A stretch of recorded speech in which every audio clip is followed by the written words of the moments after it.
Good morning everyone, सुप्रभात। चलिए NPO हम लोग कर रहे थे एडजस्टमेंट्स। कुछ और बातें एनपीओ की सीखते हैं। एडजस्टमेंट्स वाले पेज पर आइएगा और नेक्स्ट एडजस्टमेंट लिखिए। नंबर बताइएगा क्या आ रहा है। Revenue nature funds,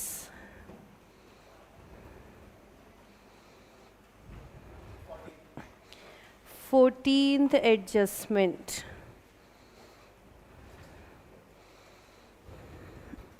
14th adjustment, revenue nature funds. All incomes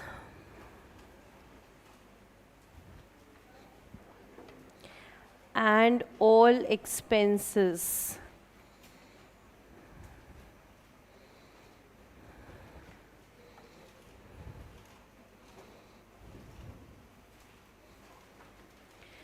all incomes and all expenses shall be added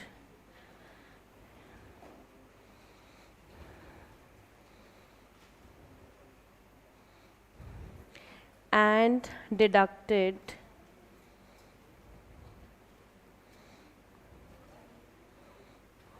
from the fund.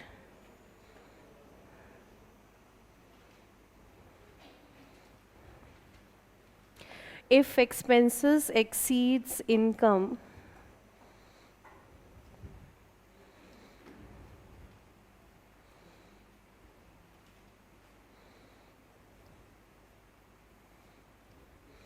if expense exceeds income, difference shall be charged to income and expenditure account.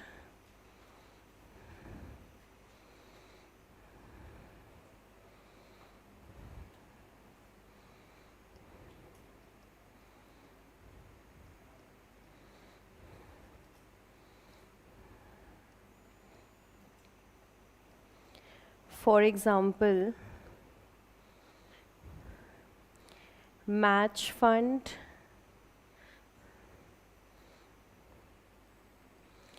tournament fund,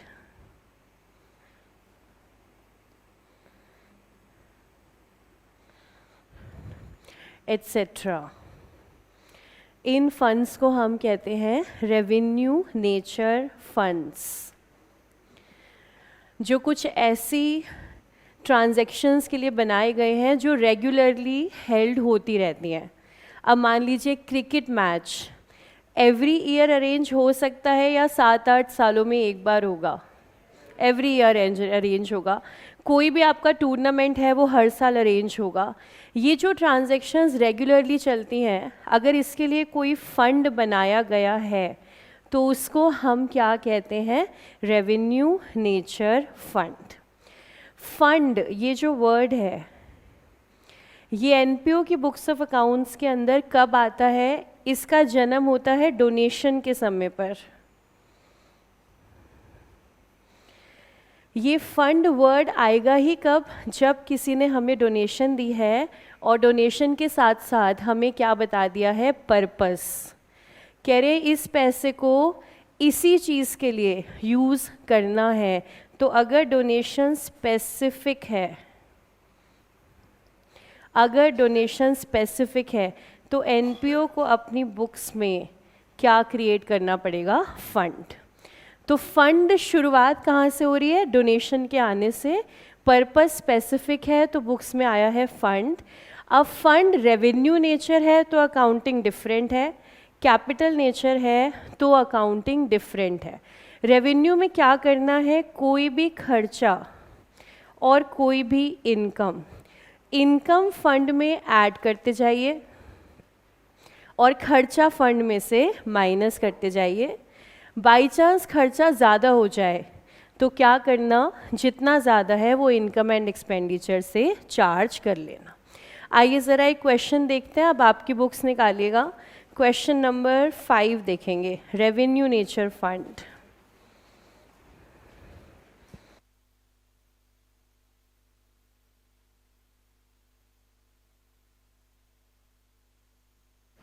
page number 228। From the following information of a club, show the amount of match expenses and match fund in the appropriate financial statements of the club for the year ended. हमारे पास detail है match expenses और match fund की. Match fund, आपने ये देखना है matches हर साल होते होंगे या 10-15 साल में एक बार. हर साल होते हैं, तो इसका नेचर बन गया है रेवेन्यू नेचर फंड.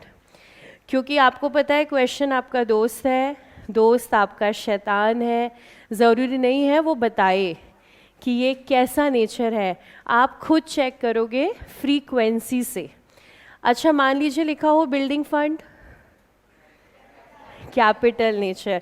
बिल्डिंग हर साल बनेगी या 10-15 सालों में एक बार, तो बात समझ में आ जाएगी आपको कि नेचर क्या है. ये रेवेन्यू नेचर फंड है, मैच फंड. अब देखिए क्या क्या ट्रांजैक्शंस हुई हैं during the year. Match expenses, कुछ खर्चे हुए हैं during the year. Then match fund as on 1 April 21. 1 April 21 opening से आ रहा है हमारे पास, यानी कि ये क्रिएशन इसका लास्ट ईयर ही हो गया होगा. लास्ट ईयर डोनेशन आई होगी, हमने फंड बना दिया होगा, इसीलिए इस ईयर हमारे पास क्या आ रहा है, opening balance match fund. Donations for match fund and proceeds from the sale of match ticket. Revenue nature fund कहता है मैच का फंड बनाया ना, मैच से रिलेटेड जो इनकम है इसी में डालते जाना, जो खर्चा है यहीं से निकालते जाना. तो क्या हम खर्चे को माइनस कर दें मैच फंड में से? यस. क्या डोनेशन ऐड कर दें मैच फंड में? यस. क्या proceed from sale of match ticket match fund में डाल दें? यस. रिलेटेड इनकम है, related to the match fund. हमसे पूछा गया है एप्रोप्रिएट फाइनेंशियल स्टेटमेंट में बताइए. तो फाइनेंशियल स्टेटमेंट्स एनपीओ की कितनी होती हैं? 3. तीनों में बताएंगे हम. तो छोटे छोटे आरएनपी, छोटा सा आईएनडी और छोटी सी हमारी बैलेंस शीट.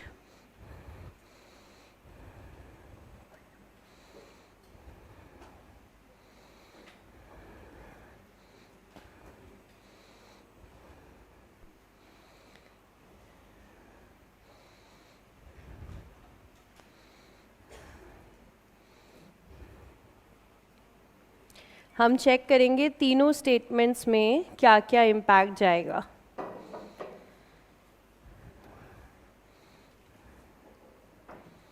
सबसे पहले तो मैच फंड जो आ रहा है हमारे पास लास्ट ईयर से, उसको एज इट इज़ लेकर आते हैं बैलेंस शीट में.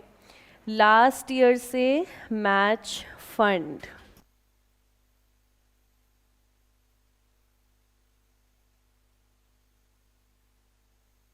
मैच फंड था 30,000. इनर कॉलम में रहेगा लाइबिलिटी साइड. उसके बाद इस साल donations for the match fund received during the year, इस साल. अगर हमने इस साल डोनेशन रिसीव करी तो कहाँ कहाँ आएगी? आरएनपी में आएगी. Very good. कैश को भूलना नहीं है, कैश आ रहा है आरएनपी में और साथ ही साथ मैच फंड के अंदर ऐड कर देंगे. तो रिसीट एंड पेमेंट में 2 डोनेशंस 55,000.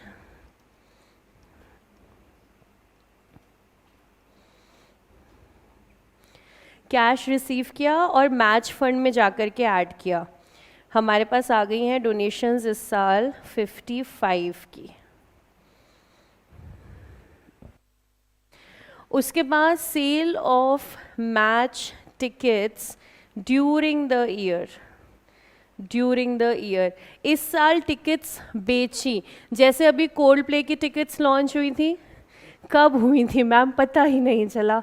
कब हुई और कब ख़त्म हो गई पता ही नहीं चला. देखिए वही है सेल ऑफ मैच टिकट्स. इस साल टिकट बेच के 20,000 रुपये मिले. बताइए कहाँ डालें? R&P कैश को भूलना नहीं है, कैश आया और साथ ही साथ बैलेंस शीट में ऐड कर देते हैं. To sale of match tickets 20,000 और बैलेंस शीट में add.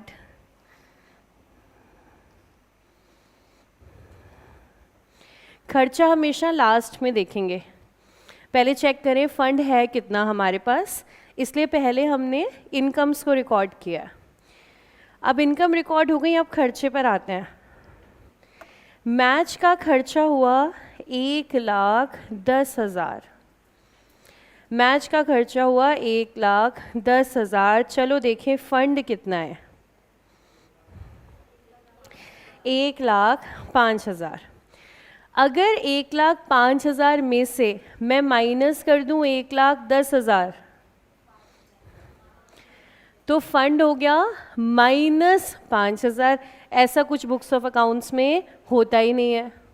There is no concept of negative reserve या नेगेटिव फंड. तो हम तो मैक्सिमम कितना माइनस कर सकते हैं, 1,05,000. लेकिन खर्चा तो 1,10 का हुआ, तो जो डिफरेंस है 5,000 कहाँ से निकालोगे, IND से. तो यहाँ पर हम माइनस करते हैं लेस मैच एक्सपेंस 1,05,000. यहाँ पे तो 1,05,000 डाला और आपके आउटर कॉलम में फंड हो गया नील. फंड ख़त्म, फंड है ही नहीं. और IND में डाला हमने टू मैच एक्सपेंस 5,000.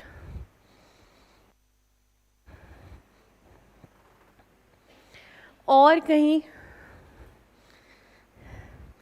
कहीं खर्चा किया तो कैश गया कि नहीं गया, कैश को नहीं भूलना. खर्चा किया तो कैश तो गया ना, तो रिसीट एंड पेमेंट में तो आना ही आना है बाय मैच एक्सपेंसेस.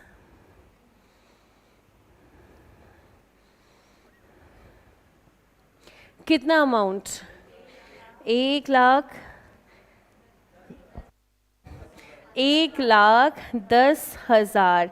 देखो बच्चों सच्चाई ये है, और ये सिर्फ एंट्री है और कुछ नहीं. सच्चाई तो कैश की तरफ है.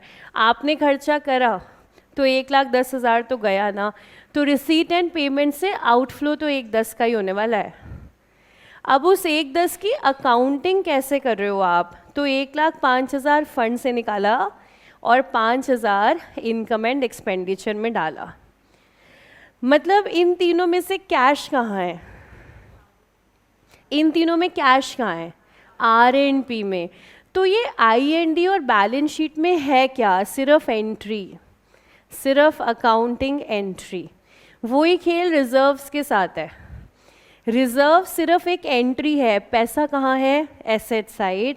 सेम चीज़ आप यहाँ सामने देख रहे हो कि 1,10,000 जाएगा तो मेरे बैंक अकाउंट में से ना, गया तो बैंक में से ना, लेकिन वो बुक्स में बैंक के अलावा कैसे शो हो रहा है, फंड में से माइनस किया 1,5 और IND में दिखाया 5. This is known as double entry system. इसी को बोलते हैं डबल एंट्री, जब हम एंट्री के बेसिस पर हमारी अकाउंटिंग को कंप्लीट करके चलते हैं. और जब हम सिर्फ कैश अकाउंट बनाते हैं, इसी को हम क्या बोलते हैं, इनकम्प्लीट रिकॉर्ड. यही हमारा क्या है, सिंगल एंट्री. यही आपका क्या है, फेवरेट. आपसे मम्मी का ये हिसाब रख लेना, आप सिर्फ कैश अकाउंट ही तो बनाते हो, और कौन सा आपने डबल एंट्री करी है, कोई नहीं. आपने तो उसको भी T शेप में नहीं बनाया, वो भी नहीं बनता आपसे. हम तो वर्टिकल करेंगे, रिसीट माइनस खर्चा माइनस खर्चा माइनस खर्चा. इसीलिए स्मॉल ट्रेडर्स तो सिंगल एंट्री पर ही है. कंपनी जिसकी ऑडिट करना आपको कंपलसरी है, जिसकी आप करोड़ों रुपए में क्या ले रहे हो, ऑडिट फीस, वहाँ तो क्या है, डबल एंट्री मैंडेटरी है. कंपनीज एक्ट रिस्ट्रिक्ट कर रहा है कंपनीज को, डबल एंट्री फॉलो ही करना है.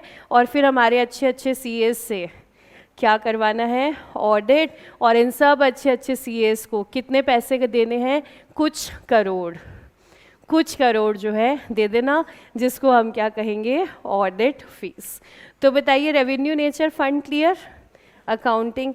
Next adjustment capital nature funds, वापस एडजस्टमेंट वाले पेज पर adjustment number 15 capital nature fund.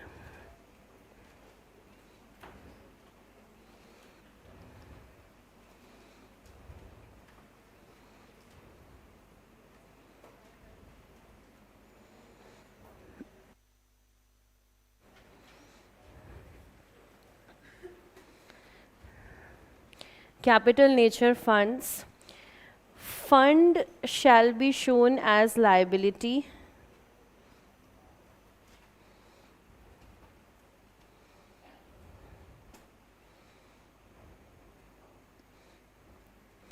and expense shall be shown separately.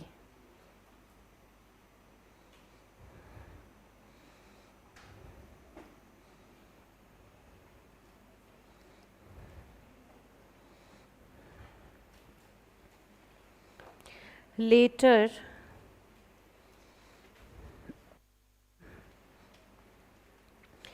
entire amount of fund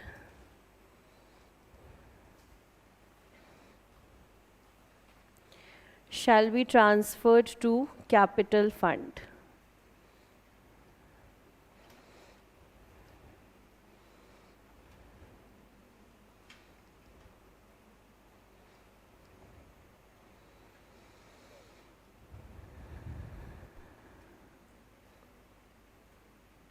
जो भी आपने लिखा उसमें आपको कुछ समझ नहीं आया, इसलिए एग्जाम्पल की ज़रूरत है। एक एग्जाम्पल लिखेंगे, building donations received for building.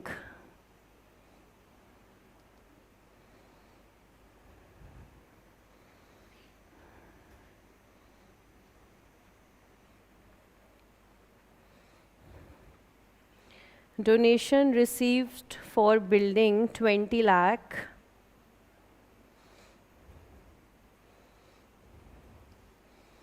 Building construction expense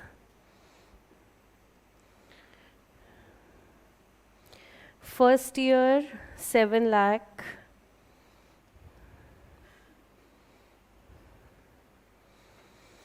Second year 8 lakh.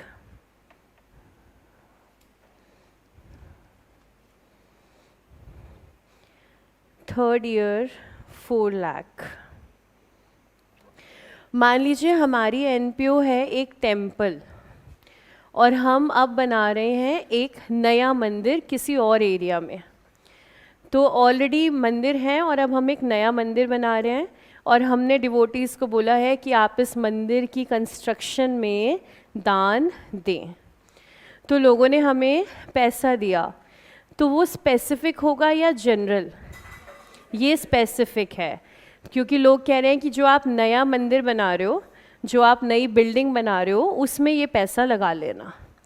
तो हमें भर भर के लोगों ने पैसा दिया, 20 लाख रुपए हमारे पास आ गए। तो हम इस 20 लाख रुपीज़ से क्या क्रिएट कर देंगे? Building fund. तो हमने बिल्डिंग फंड क्रिएट किया, 20 लाख का फंड तो आ गया हमारे पास। अब टेम्पल की कंस्ट्रक्शन हमने स्टार्ट की, तो 1 ईयर लगेगा या 1 ईयर से ज़्यादा?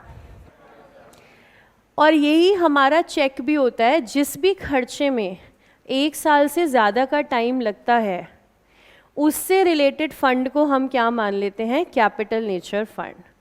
बिल्डिंग बनाने में 1 साल से ज़्यादा लगेंगे, मान लेते हैं टोटल 3 साल लगे, 3 साल में हमारी बिल्डिंग बन के तैयार हो गई। तो पहले साल जितनी बिल्डिंग बनी थी उसमें 7 लाख का खर्चा हुआ, फिर 8 लाख का खर्चा हुआ, फिर 4 लाख का खर्चा हुआ और बिल्डिंग हमारी पूरी हो गई। कैपिटल नेचर फंड की अकाउंटिंग कहती है खर्चों को अलग चलने दें, फंड को अलग चलने दें। रेवेन्यू नेचर ने तो क्या कहा था? साथ साथ माइनस करते जाइए। कैपिटल नेचर कहता है नहीं, फंड को आप अलग कर लीजिए, कोई इनकम आए तो ऐड कर दीजिए, और पैसा आया ना अगर डोनेशन का, वो ऐड कर देना, और खर्चे को आप अलग कर लो। लेटर, लेटर का मतलब जब बिल्डिंग बन गई, जब खर्चा आपका पूरा हो गया जिस पर भी आपको करना था, एंड में क्या करना है, फंड को ख़त्म करना है। कैसे ख़त्म करेंगे? By transferring it to capital fund. देखिए स्टेप बाय स्टेप स्टार्टिंग से देखते हैं। बिल्डिंग के लिए 20 लाख की डोनेशन आई, क्या जर्नल एंट्री बननी चाहिए? कैश टू बिल्डिंग फंड, बिल्कुल सही। हमने 20 लाख रुपए डोनेशन ली तो हम एंट्री डालेंगे पहले साल की। अब हमारी जो अकाउंटिंग चल रही है, हमारे पास 20 लाख रुपए आए, हमने एंट्री डाली कैश टू बिल्डिंग फंड। ये पैसा किस वजह से आया है? बिल्डिंग के लिए, कैश टू बिल्डिंग फंड। इसके बाद हमने फर्स्ट ईयर में बिल्डिंग बनानी स्टार्ट की तो खर्चा हो गया है टोटल 7 लाख। इस 7 लाख रुपए की जर्नल एंट्री क्या होनी चाहिए? क्या बन सकती है 7 लाख रुपए की जर्नल एंट्री? क्या बन सकती है? देखो क्रेडिट तो मैं बताऊंगी, नहीं ये मैं बताऊंगी, ठीक है, ये मैंने बता दिया। अब डेबिट आपको बताना है। तो एक ऑप्शन है बिल्डिंग, अभी लिखिएगा नहीं, एक ऑप्शन है बिल्डिंग और बिल्डिंग कंस्ट्रक्शन। कौन बोल रहा है ये? बिल्डिंग कंस्ट्रक्शन एक्सपेंस, तुमने स्क्रीन देखी थी इवनिंग बैच वाली? हाँ, बिल्डिंग कंस्ट्रक्शन एक्सपेंस। और कह रहे मैम अब इसी पे रुक जाते हैं, अब जब ये बात हो गई तो, है ना। बिल्डिंग अंडर कंस्ट्रक्शन, आपने देखा होगा कभी एक account capital work in progress balance sheet के अंदर, this is capital work in progress. Your building which is under construction, उसी को हम क्या बोलते हैं? Capital work in progress. तो हम यहाँ पर बिल्डिंग की जगह हम अकाउंट क्रिएट करेंगे building under construction. Building under construction debit to cash 7 lakh.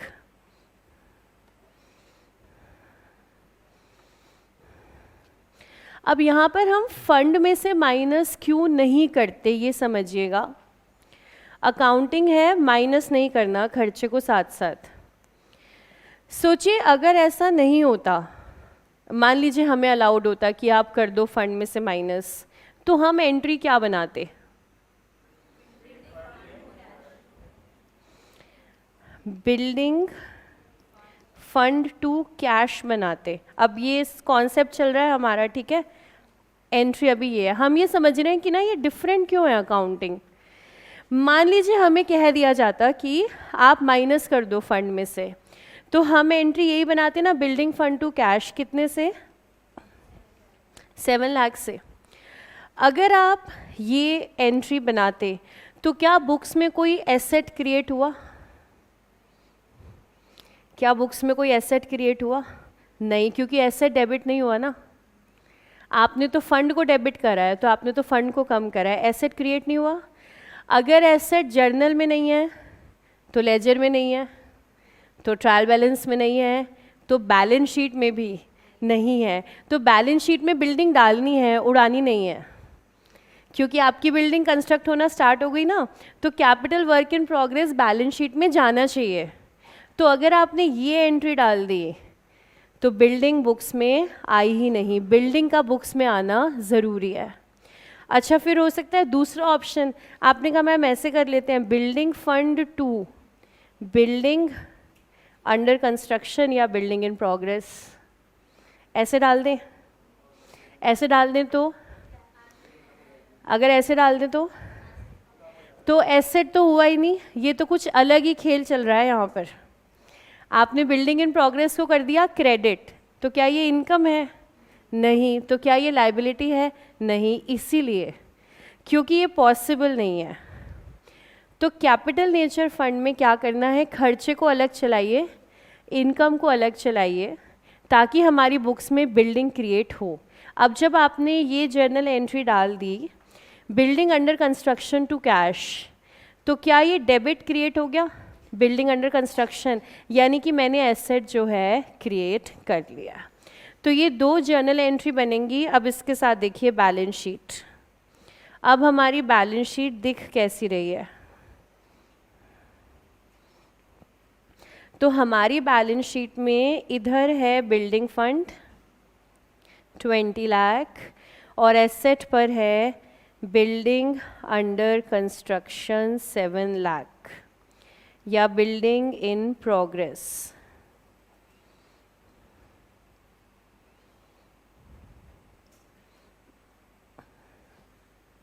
पहले साल एनपीओ की बुक्स ऑफ अकाउंट्स ऐसे दिखेंगी। इधर फंड दिखेगा 20 लाख का, इधर खर्चा दिखेगा 7 लाख का। सेकेंड ईयर देखते हैं। सेकेंड ईयर सीधा आते हैं बैलेंस शीट पर। सेकेंड ईयर देखिए फंड सेम रहेगा, बिल्डिंग फंड 20 लाख। अगर कोई और डोनेशन आई होती तो हम इसमें ऐड कर देते, अगर फर्दर कुछ आया होता। अभी जो हमने एग्जाम्पल लिया उसमें फर्दर कोई डोनेशन नहीं है, तो बिल्डिंग फंड रहेगा 20 लाख पर और साइमल्टेनियसली आएगी बिल्डिंग जो कि अभी अंडर कंस्ट्रक्शन है, कंप्लीट हुई है 3rd ईयर में, 2nd ईयर में अभी भी अंडर कंस्ट्रक्शन है। अब बहुत ध्यान से सोचना है अमाउंट, किस अमाउंट से बिल्डिंग यहाँ पर आएगी। इस साल का खर्चा है 8 लाख, पिछले साल का था 7, तो इस साल का 8 दिखाना चाहिए या टोटल 15 दिखाना चाहिए? टोटल 15 दिखाएंगे ना। मान लीजिए पिछले साल ग्राउंड फ्लोर कंस्ट्रक्ट किया था और इस साल फर्स्ट फ्लोर, तो फर्स्ट फ्लोर ग्राउंड फ्लोर के ऊपर ही आएगा ना या हवा में लटक रहा होगा? ग्राउंड के ऊपर आएगा ना। यानी कि आप हमेशा खर्चा कैसा देखोगे? एक्यूमुलेटेड, एक साथ। तो इस साल का 8 है लेकिन पिछले साल का 7 हो चुका है, तो by the end of second year, by the end of second year building कितने की आ चुकी है हमारी? 15 लाख की। यानी कि कॉस्ट, एसेट्स को हम किस पे दिखाते हैं? कॉस्ट पे। तो बिल्डिंग की कॉस्ट कितनी है? 15 लाख। और कुछ नहीं करना इस साल। आगे आते हैं 3rd ईयर, लास्ट ईयर।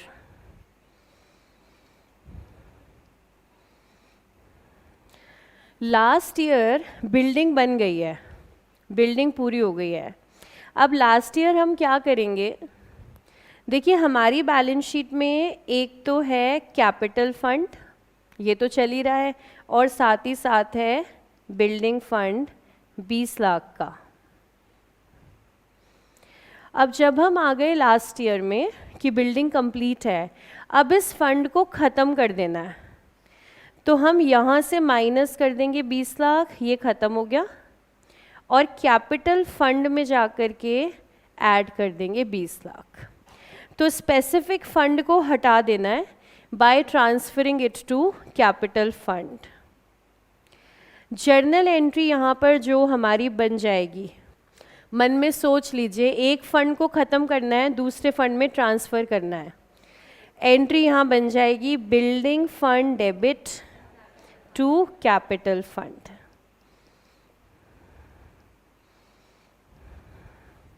जैसे जैसे आप एंट्री बनाने लग जाए ना, आप माइंड में रखिएगा आप बहुत अच्छे ऑडिटर बनेंगे, क्योंकि रियल लाइफ में ना अलग अलग ट्रांजैक्शंस आएंगी। आपको खुद जब एंट्री बनानी आ गई तो आप बहुत बेहतर ऑडिटर बनेंगे। इसलिए कोशिश करते रहिएगा अकाउंट्स में कि ना एंट्री बनानी आ जाए आपको। जर्नल आ गया तो लेजर तो आ ही गया, ट्रायल बैलेंस भी आ गया, फाइनेंशियल स्टेटमेंट भी आ गई। मेन मुद्दा जर्नल का है, जर्नल एंट्री आ जानी चाहिए तो अकाउंट्स आपके हाथ में आ जाएगा। तो यहाँ हमारी एंट्री है building fund to capital fund. Fund ख़त्म कर दिया बिल्डिंग का, ट्रांसफ़र कर दिया कैपिटल फंड में। इधर आते हैं बिल्डिंग की तरफ। अब ये बन गई है बिल्डिंग, अब अंडर कंस्ट्रक्शन नहीं रहा, ये बन गई है बिल्डिंग, और इस पर टोटल खर्चा आया 19 लाख का। तो हमारी कॉस्ट ऑफ द बिल्डिंग जो हमने कंस्ट्रक्ट की है वो आ जाती है 19 लाख की। मतलब दो बातों में यहाँ पर कोई कनेक्शन नहीं है, दो बातों में यहाँ पर कोई कनेक्शन नहीं है। फंड 20 लाख का है, खर्चा 20 लाख का है, खर्चा 19 लाख का है, खर्चा 21 लाख का है, आपस में कोई कनेक्शन नहीं है। खर्चा कम हुआ तो भी बढ़िया, ज़्यादा हुआ तो भी बढ़िया, क्योंकि अल्टीमेटली हमने कहाँ से निकाला? कैश अकाउंट से। अल्टीमेटली जो भी खर्चा है वो कहाँ से निकला? कैश से। जो भी डोनेशन आई थी वो कहाँ गई थी? कैश में। तो मैम यहाँ 19 का खर्चा हुआ तो फंड को कितना ट्रांसफ़र करेंगे? 20 ही ट्रांसफ़र करेंगे। 20 का खर्चा हुआ 20 ही ट्रांसफ़र करेंगे। 21 का खर्चा हुआ 20 ही ट्रांसफ़र करेंगे। तो खर्चा कितना भी हो वो अलग चल रहा है, फंड क्या बना हुआ है वो अलग चल रहा है। जिस दिन बिल्डिंग कंप्लीट हो जाए उस दिन फंड को ख़त्म कर देना है। यहाँ तक कोई डाउट? अब इसमें देखो एक और कमाल की बात है, ज़रूरी नहीं है हर कैपिटल नेचर फंड का खर्चा बैलेंस शीट में ही जाए। कुछ कैपिटल नेचर फंड ऐसे भी होते हैं जिनका खर्चा P&L में जाता है लेकिन उनका नेचर कैसा है? Capital nature. बात करते हैं रिसर्च फंड की।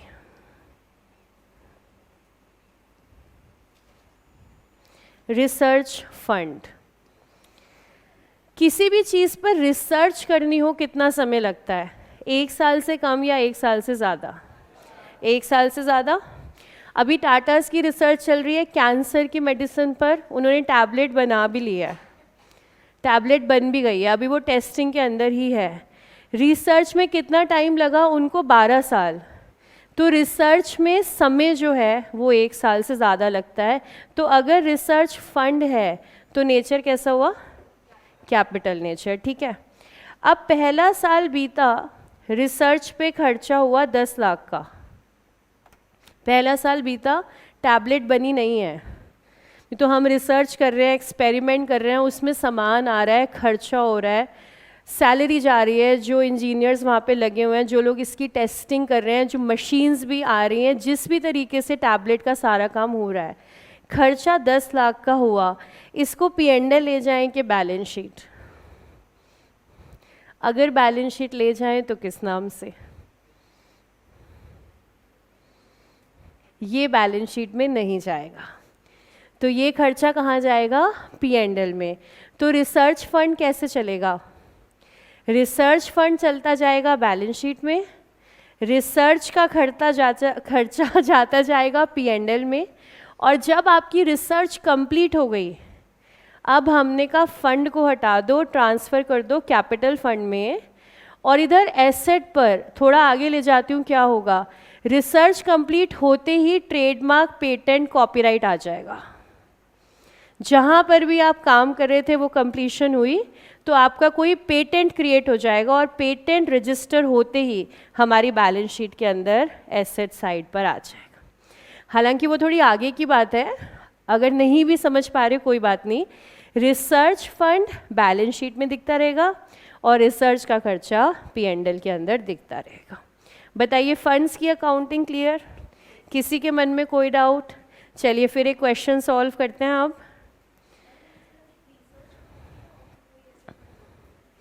जो नॉर्मली पेपर में आता है ना, वो यही एक एग्जाम्पल आता है, बाकी तो हमारे एसेट से रिलेट करते हैं, तो वो एसेट आपके क्रिएट होते रहते हैं। यानी कि ये एग्जाम्पल सिर्फ इनटैंजिबल पर ही बनेगा। जो भी टैंजिबल है ना वो WIP बैलेंस शीट आएगा, इनटैंजिबल नहीं आता WIP। इसलिए क्वेश्चन नंबर 21 करेंगे।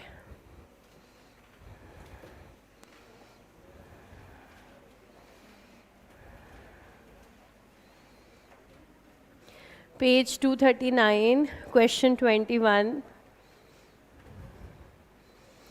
रिसीट एंड पेमेंट अकाउंट दिया हुआ है, I&E और बैलेंस शीट बनाना है। चलिए बनाते हैं।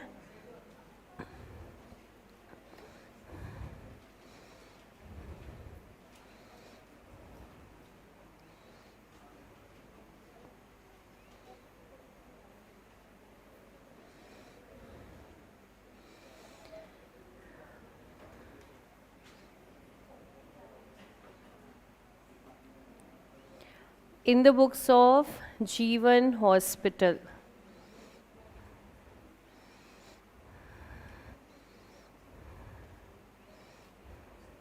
तो I&E बैलेंस शीट और साथ ही साथ कैपिटल फंड देख लें अवेलेबल है या नहीं, नहीं है तो फिर एक ओपनिंग बैलेंस शीट भी बना लेते हैं.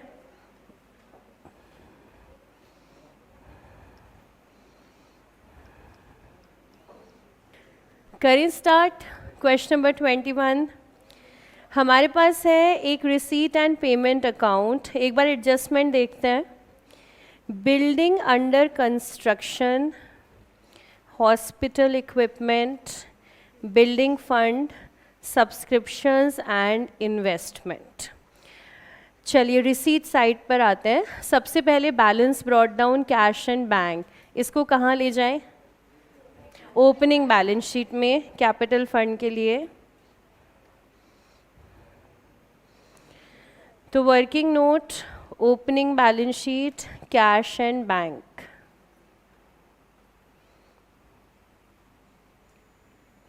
ओपनिंग बैलेंस शीट में सीक्वेंस फॉलो नहीं करेंगे तो चलेगा.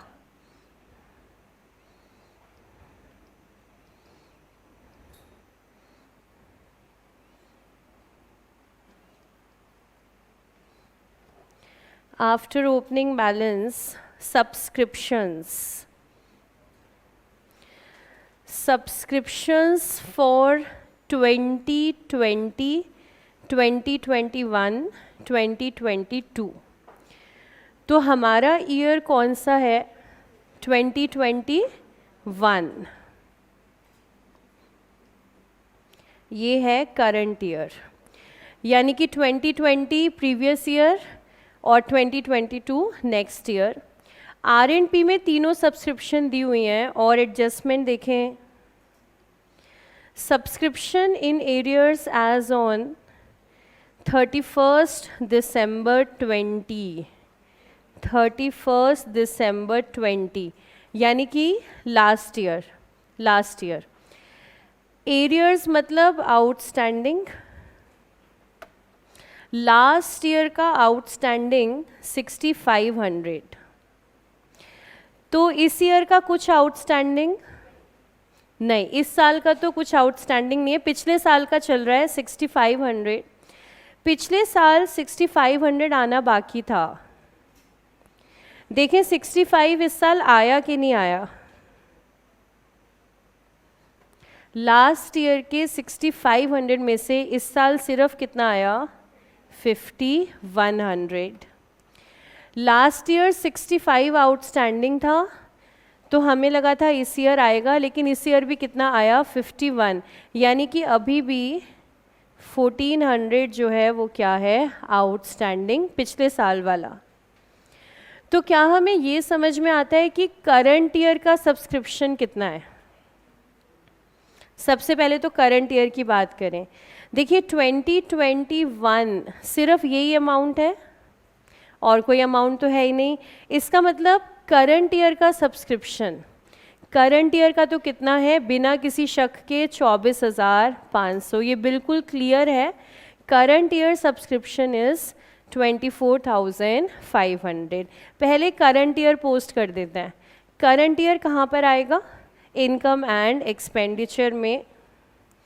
सबसे पहले करंट ईयर पर आते हैं.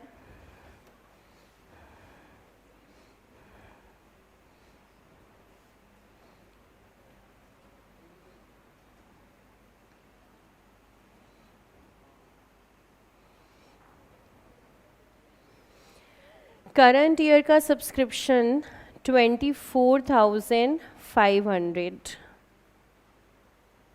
उसके बाद 2022 जो दिया हुआ है नेक्स्ट ईयर, तो नेक्स्ट ईयर का जो एडवांस है उसे हम क्या कहते हैं? Closing advance. तो वो कहाँ आ जाएगा? बैलेंस शीट के अंदर. बैलेंस शीट दिखाएगी सब्सक्रिप्शन इन एडवांस.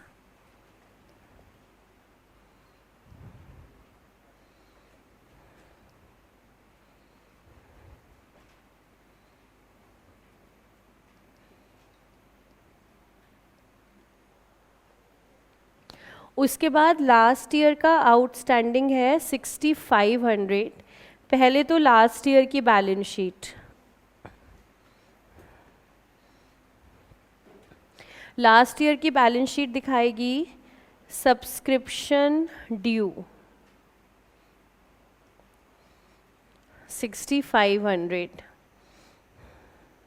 पिछले साल तक तो इतना आना था।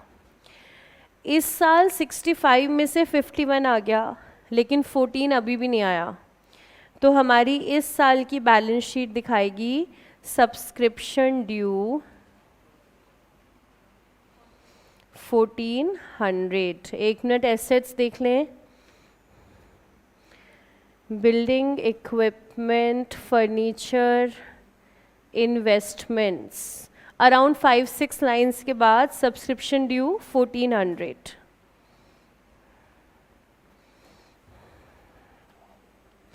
करंट ईयर सब्सक्रिप्शन 24,500, सीधा इनकम एंड एक्सपेंडिचर। इस साल के एंड में एडवांस दिया हुआ है, तो बैलेंस शीट दिखाएगी subscription in advance. Last year का आउटस्टैंडिंग, लास्ट ईयर की बैलेंस शीट दिखाएगी 6500। करंट ईयर में 65 में से सिर्फ मिला है 51, तो करंट ईयर की बैलेंस शीट दिखाएगी आउटस्टैंडिंग 1400। सबसे इम्पॉर्टेंट इस क्वेश्चन में सब्सक्रिप्शन है, आराम से देख लीजिए, सारे अमाउंट समझ लीजिए, अच्छे से क्लियर हैं तो बहुत अच्छा, नहीं तो डाउट पूछ लीजिए। क्लियर सब्सक्रिप्शन, आगे चलते हैं। सब्सक्रिप्शन के बाद गवर्नमेंट ग्रांट यानी कि डोनेशन फ्रॉम गवर्नमेंट। इसमें थोड़ा सा करेक्शन कीजिएगा। देखिए, government grant for building, government grant for maintenance, और जो फीस फ्रॉम सन्ड्री पेशेंट है वो अलग है, 2 fees from sundry patients.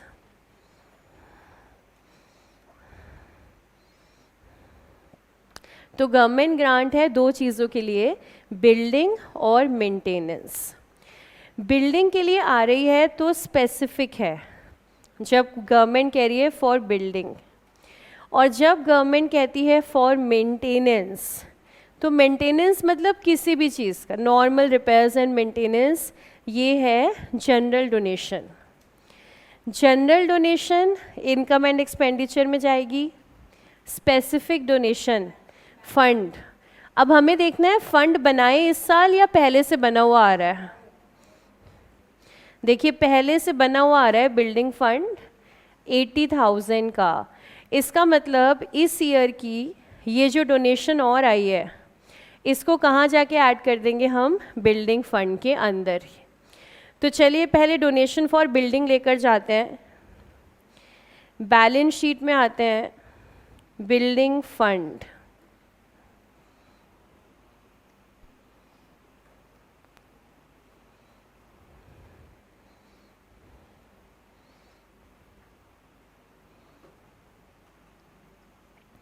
Building fund inner column में 80,000 जो पहले से आ रहा है, और इसमें ऐड करेंगे डोनेशन। ये बैलेंस शीट में ही शो करना है एडिशन, इसलिए वर्किंग में नहीं जा रहे हैं हम। बिल्डिंग फंड 80,000 ऐड करेंगे डोनेशन 80,000, तो आउटर कॉलम में फंड हो जाएगा 1,60,000 का। तो करंट ईयर का बिल्डिंग फंड हो गया 1,60,000 का, और लास्ट ईयर बैलेंस शीट में शो करेंगे building fund 80।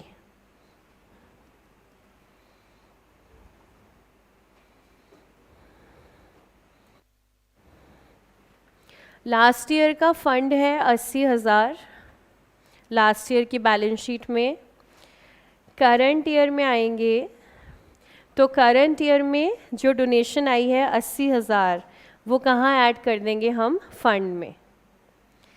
Apart from fund ये डोनेशन दिखेगी रिसीट एंड पेमेंट अकाउंट में, जो ऑलरेडी दिख रही है। RNP बना हुआ है, उसमें ऑलरेडी आ रही है 80,000 की डोनेशन। ये डोनेशन हो गई बिल्डिंग की, और जो जनरल आई है उसको लेके जाएंगे इनकम एंड एक्सपेंडिचर में बाय डोनेशन।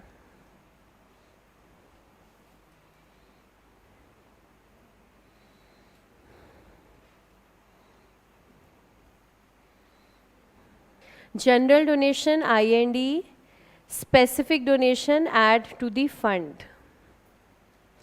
गवर्नमेंट ग्रांट के बाद fees from sundry patient, normal income,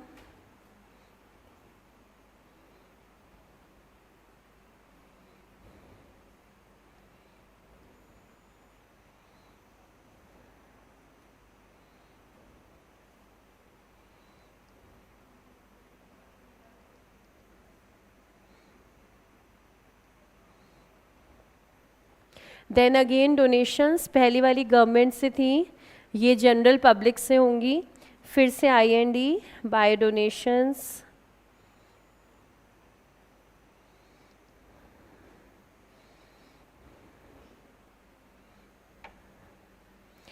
then net collections from benefit shows, revenue nature income है IND के अंदर।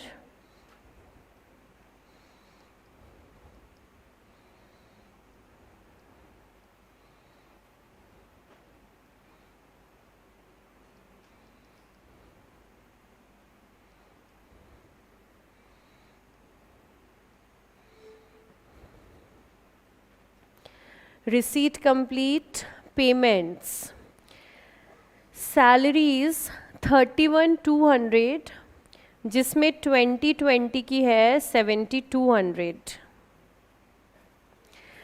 तो 2020 यानी कि पिछले वाला साल, प्रीवियस ईयर, लास्ट ईयर की 7,200 दी हैं, तो इस साल की कितनी हुई फिर? 24,000। देखिए आपने टोटल पेमेंट करी 31,200 की, लेकिन इसमें से लास्ट ईयर की कितनी थी? 7,200।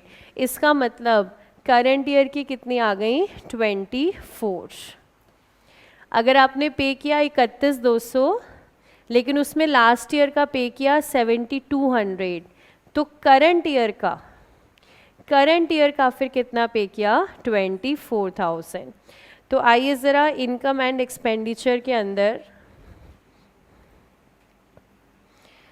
टू सैलरीज, इनर कॉलम 31,200, यहाँ से लेस करेंगे ओपनिंग वाली आउटस्टैंडिंग 7,200। पिछले साल के आउटस्टैंडिंग को हम क्या कहते हैं? Opening outstanding. वो यहाँ से माइनस किया, तो करंट ईयर की सैलरी 24,000। और अगर लास्ट ईयर का आउटस्टैंडिंग है तो लास्ट ईयर की बैलेंस शीट में भी होगा।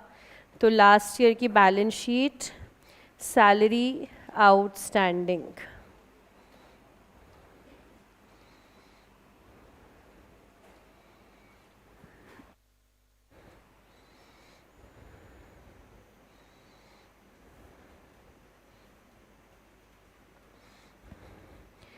सैलरी के बाद hospital equipment,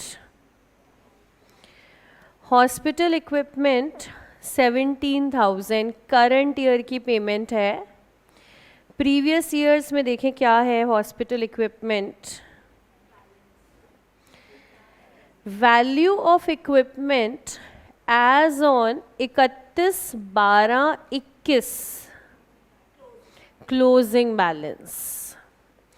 value of equipment as on 31/12/21 यानी कि क्लोजिंग बैलेंस है 51,000। क्लोजिंग है 51, करंट ईयर की पेमेंट है 17। इसका मतलब लास्ट ईयर इक्विपमेंट कितने का रहा होगा? 34 का। देखिए अकाउंट से भी समझ सकते हैं, बिना अकाउंट के भी समझ सकते हैं। अगर आप अकाउंट से समझना चाहो, हमें गिवन है carried down balance, carried down 51, hospital equipment. तो हॉस्पिटल इक्विपमेंट तो क्या हुआ? एसेट हुआ ना, मतलब इक्विपमेंट्स जो हॉस्पिटल के अंदर यूज़ हो रहे हैं। तो इक्विपमेंट का क्लोजिंग गिवन है 51, करंट ईयर का परचेज गिवन है, अगर करंट ईयर में कुछ खरीदा था तो हमने एंट्री बनाई होगी इक्विपमेंट टू बैंक, 17,000। दो ही इंफॉर्मेशन है और कोई इंफॉर्मेशन नहीं। अकाउंट को अगर हम क्लोज करते हैं तो बैलेंसिंग फिगर कहाँ आ रही है, डेबिट साइड पर, तो क्या रिप्रेजेंट कर रही होगी, ओपनिंग बैलेंस, यानी कि balance brought down.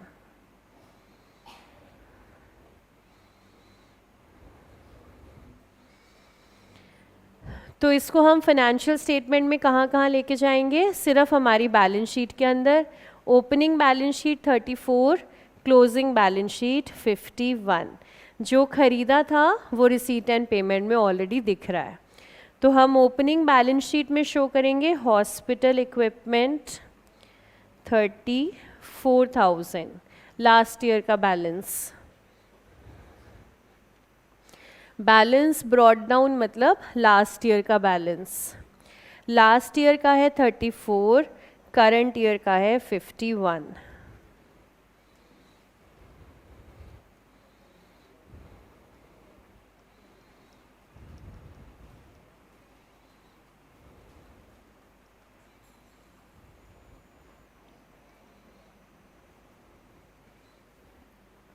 Hospital equipment से रिलेटेड हमारे पास दो ही इंफॉर्मेशन है, closing balance and current year purchase. Closing balance 51, current year purchase 17, इसका मतलब opening balance 34। Opening balance sheet, closing balance sheet. Equipment complete. Then furniture, देखिए लास्ट ईयर आ रहा था फर्नीचर, क्या नहीं, इसी साल खरीदा है। क्या कोई डेप्रिसिएशन की बात है, नहीं, तो क्या करें, सीधा लेकर के चले जाओ बैलेंस शीट के अंदर furniture 6,000। Closing balance sheet furniture,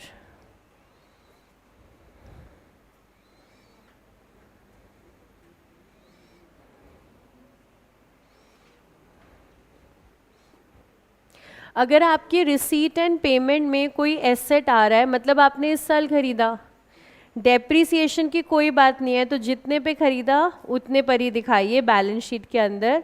furniture 6,000। क्या मैम हम खुद से रेट अज्यूम कर लें, फिर मेथड, वो भी मैम हम खुद से अज्यूम कर लें, फिर मार्क्स, वो भी वो खुद से अज्यूम कर लेगा, इसलिए हमें खुद से अज्यूम नहीं करना। अगर डेप्थ दिया है तभी अप्लाई करेंगे, अदरवाइज नहीं। तो furniture as it is 6,000। Furniture के बाद एडिशंस टू बिल्डिंग, 50,000। इसका मतलब करंट ईयर का खर्चा, क्योंकि हम लोग बिल्डिंग बना रहे थे लास्ट ईयर से, तो addition to building current year expense. इस साल जितनी बिल्डिंग बनाई 50,000 का खर्चा उस पे हो गया है। लास्ट ईयर तक क्या स्टेटस था हमारी बिल्डिंग का,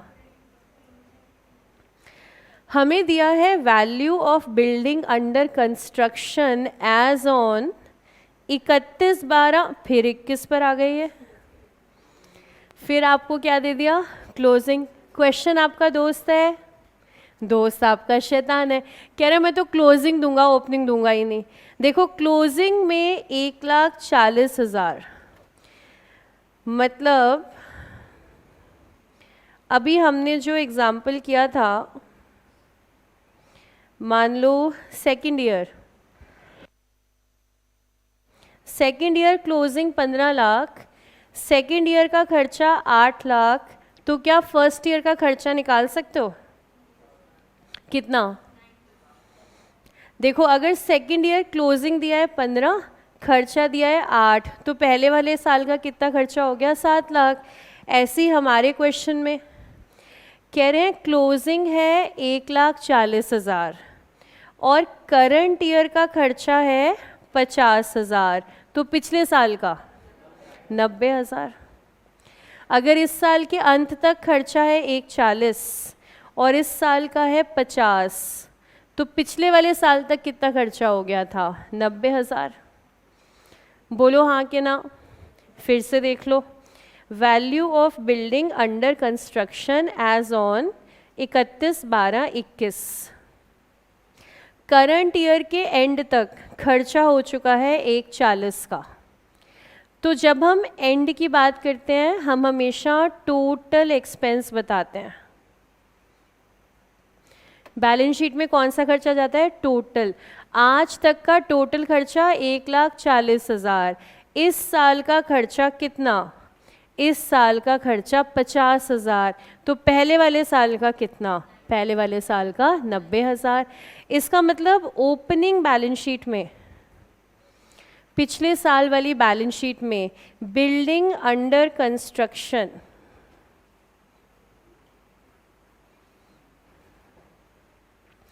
पिछले साल वाली बैलेंस शीट में बिल्डिंग अंडर कंस्ट्रक्शन क्या हम कह सकते हैं 90,000 पर दिख रही होगी?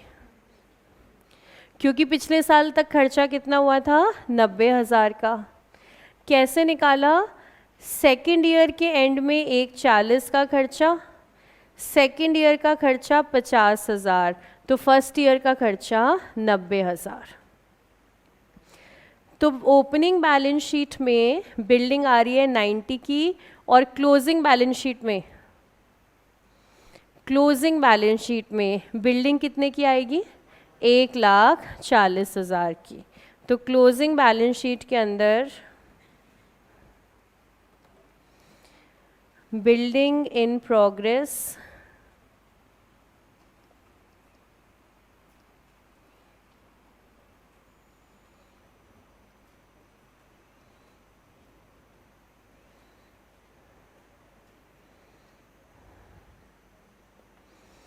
इस साल के एंड तक 140 का खर्चा, पिछले साल के एंड तक 90,000 का खर्चा।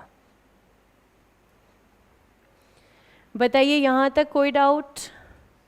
आगे आते हैं। प्रिंटिंग एंड स्टेशनरी नॉर्मल खर्चा, income and expenditure.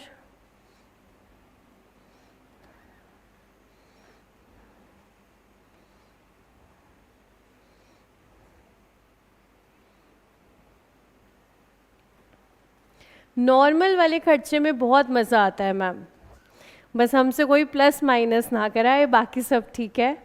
Printing and stationery के बाद डाइट एक्सपेंस। डाइट एक्सपेंसेस मतलब जो पेशेंट्स एडमिट हैं उनको आप ब्रेकफास्ट लंच डिनर करा रहे हो, उसी का खर्चा है। हॉस्पिटल का रेगुलर खर्चा है 2 डाइट एक्सपेंसेस।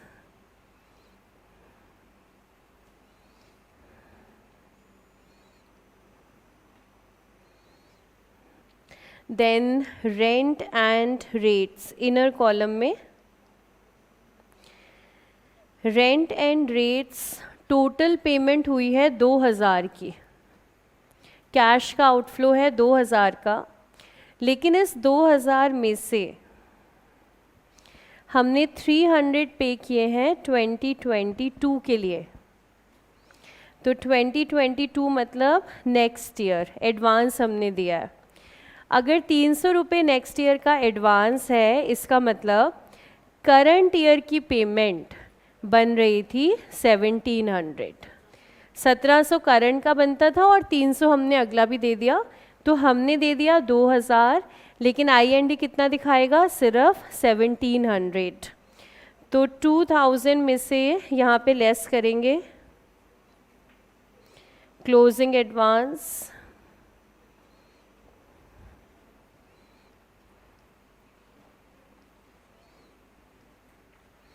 तो इनकम एंड एक्सपेंडिचर दिखाएगा 1700, और जो आपने एडवांस दिया है वो बैलेंस शीट दिखाएगी prepaid rent.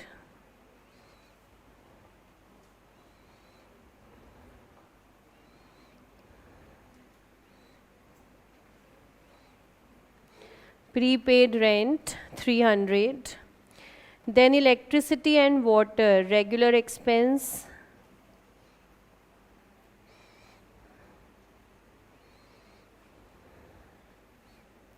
then office expenses,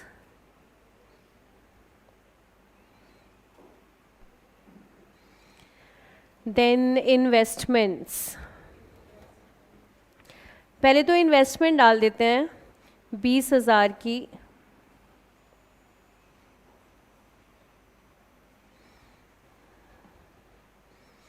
ये इन्वेस्टमेंट्स ओपनिंग बैलेंस शीट में भी डालें या नहीं, चेक कर लेते हैं किस दिन हमने इन्वेस्टमेंट की है।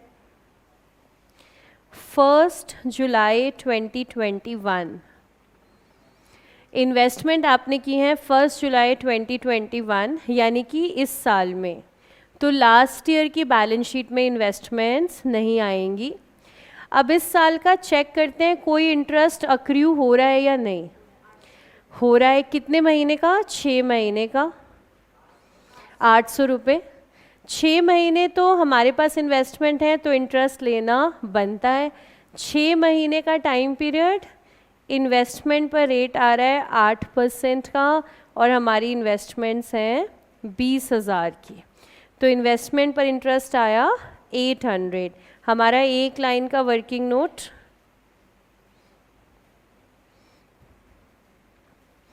वर्किंग नोट नंबर 3,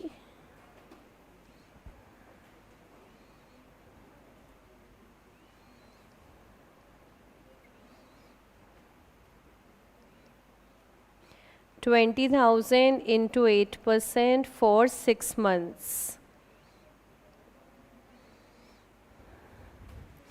इंटरेस्ट लेना बनता है 800, हमें मिला या नहीं मिला? नहीं मिला, क्योंकि अगर मिल गया होता तो आर.एन.पी के अंदर दिख रहा होता। अगर हमने ये इंटरेस्ट रिसीव किया होता तो रिसीट एंड पेमेंट अकाउंट दिखा रहा होता। रिसीट एंड पेमेंट में तो है नहीं, इसका मतलब दिस इज इंटरेस्ट अक्रूड। तो क्या आई.एन.डी में जाएगा? यस, आई.एन.डी तो कहता है इस साल का इंटरेस्ट है तो दिखाओ, और साथ ही साथ बैलेंस शीट में जाएगा। तो income and expenditure, interest accrued,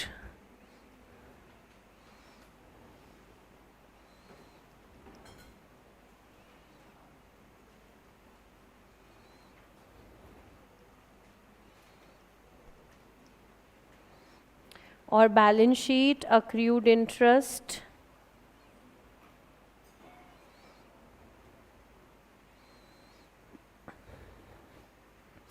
after interest closing balances, closing balance sheet,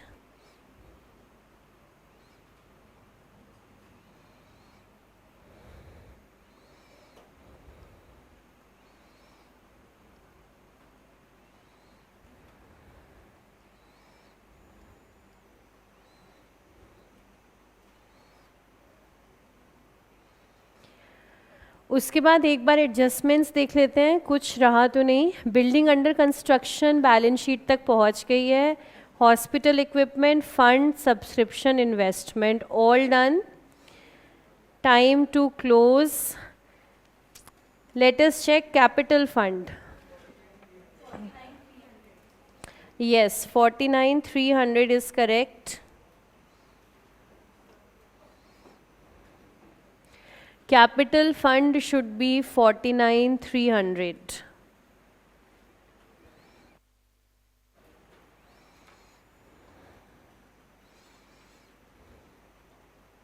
Surplus, how much? 16,000 surplus is correct. Surplus should be 16.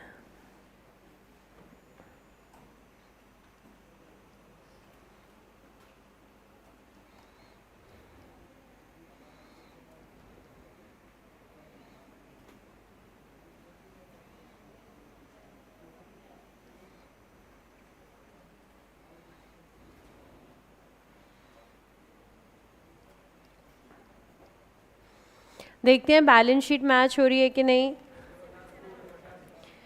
227700। तो एडजस्टमेंट्स पर आइएगा। Next adjustment, last adjustment NPO की, आई थिंक 16 नंबर आ रहा है। Last point लिखते हैं। Point number 16, grant.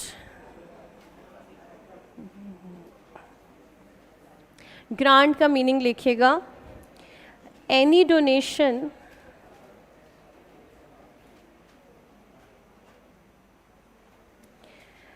any donation that contains refundable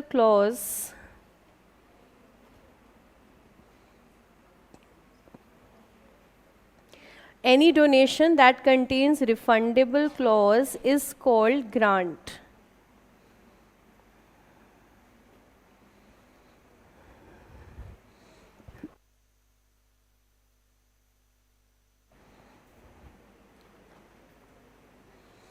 मान लीजिए आप मंदिर गए, मंदिर में आपने भगवान से अपनी इच्छाएं प्रकट की और डोनेशन बॉक्स में डोनेशन आपने डाल दी, वही 101 रुपये आपने डाल दिए, ठीक है।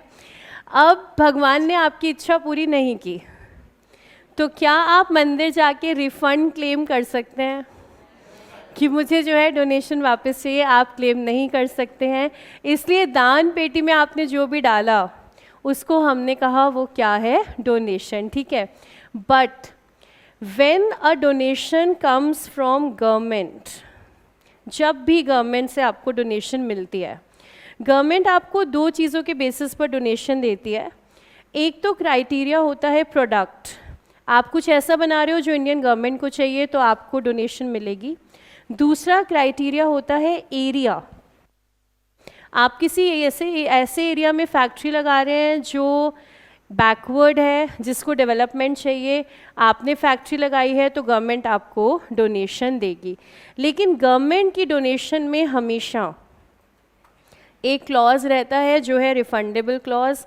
गवर्नमेंट सेज हमने पैसा जिस पर्पस से दिया है, अगर आपने उस पर्पस से यूज़ नहीं किया तो हम हमारे पैसे को वापस ले जाएंगे। यानी कि आपको उस डोनेशन को गवर्नमेंट को वापस देना पड़ेगा, रिफ़ंड करना पड़ेगा। भले ही वो 2 साल के बाद हो, 3 साल के बाद हो, जिस भी साल आपने पैसे को गलत यूज़ किया, गवर्नमेंट क्या कह रही है? हम वापस ले जाएंगे।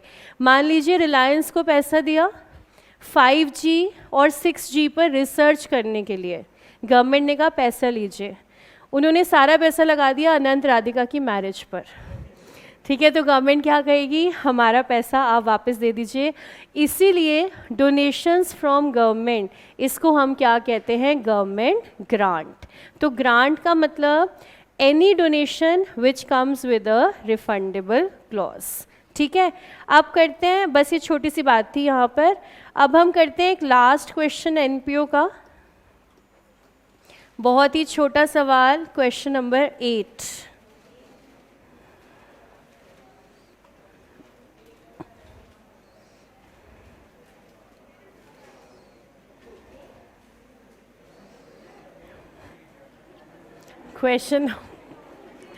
क्वेश्चन नंबर 8 करेंगे, एकदम छोटा सा, कोई खास बात नहीं।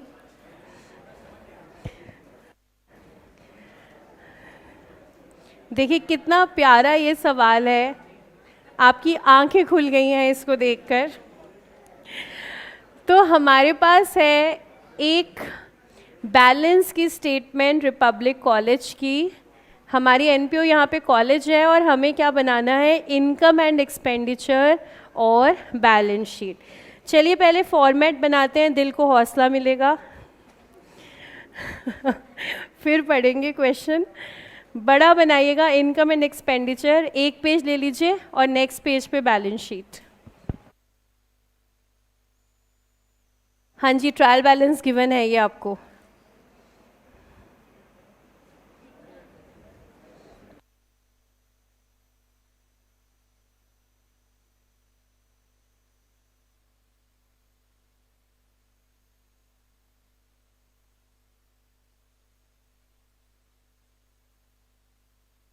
क्वेश्चन का ओवरव्यू लेकर देखिए क्या कैपिटल फंड दिया हुआ है या नहीं।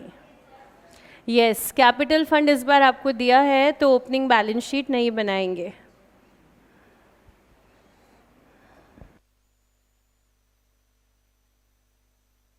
आइए देखिए ज़रा रिसीट एंड पेमेंट अकाउंट। अच्छा, बैलेंसेस हैं हमारे पास। Seminar and conference receipt, consultancy receipt, security deposit, students, college ने डिपॉजिट लिया है बच्चों से अब इसको हम अकाउंट्स में कैसे प्रेजेंट करें? ऑप्शन है asset, liability, income, expense. Security deposit, asset, liability, income, expense. Yes, it is liability, क्योंकि जब बच्चे कॉलेज छोड़ के जाएंगे आपको उनको वापस करना है deposit. Capital fund, research fund, building fund, provident fund. Tuition fee received, government grants, donations, interest and dividend on investment, hostel room rent, asset, liability, income, expense। hostel room rent college के लिए क्या बन जाएगी? Income, क्योंकि college को तो rent जो है वो मिलेगा, तो कॉलेज के लिए इनकम। मेस रिसीट, मेस मतलब कैंटीन, जहाँ पर आप सब मेस क्रिएट करते हैं, वो वाली रिसीट। कैंटीन से पैसा मिला कॉलेज को, कॉलेज के लिए इनकम। कॉलेज स्टोर की सेल्स, ये सेल सुनते ही ना एनपीओ में, जैसे आप एनपीओ में सुनो सेल, आपके दिल से आवाज़ आनी चाहिए प्रॉफिट दिखाएंगे, प्रॉफिट दिखाएंगे, सेल नहीं दिखाएंगे। सेल के ऊपर प्रॉफिट या लॉस वो शो करना है, सेल शो नहीं करना। After sales, outstanding expense, then opening stock and purchases। Purchases NPO में नहीं दिखाते हैं, NPO में सिर्फ क्या दिखाते हैं? Consumed। तो purchases कहीं नहीं जाता, consume जाता है। Then salaries, then research, scholarship, सब खर्चे आ रहे हैं। Student welfare expense, repairs and maintenance, games and sports, miscellaneous, research fund investment, other investment, provident fund investment, seminar and conference expenses। ये हमने पहले भी पढ़ा था। Seminar and conference receipt. उसके बाद देखिए कंसल्टेंसी एक्सपेंसेस, ये भी हमने पहले पढ़ा था, consultancy receipt. Similar nature, income and expense. Similar nature आ रहा है तो आईएनडी में नेट करके दिखाते हैं, नेट रिसीट या फिर नेट एक्सपेंस। उसके बाद land, building, plant and machinery, furniture, fitting, motor vehicle, सारे एसेट्स आ गए हैं हमारे पास। एंड फिर हमारे पास आ रहा है provision for depreciation account. Provision for depreciation, dep को अलग करके एक अकाउंट में डाल दिया है, provision for depreciation, building, equipment, furniture and fitting. अगर आपने प्रोविज़न फॉर डेप बनाया है तो आपकी बुक्स में जितने भी एसेट्स होते हैं कॉस्ट प्राइस पर दिखते हैं। अगर आपने प्रोविज़न फॉर डेप बना रखा है तो एसेट्स किस प्राइस पर दिखेंगे? Cost per. यानी कि ये जो वैल्यूज़ गिवन है ये सब कौन से वाला प्राइस है? Cost price.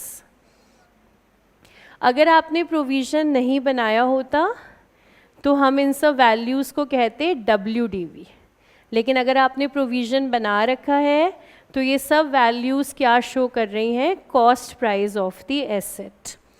After provision, cash at bank and library. Library, asset, liability, expense, income. Library, asset, liability, expense, income. Library मतलब क्या सोच रहे हो आप?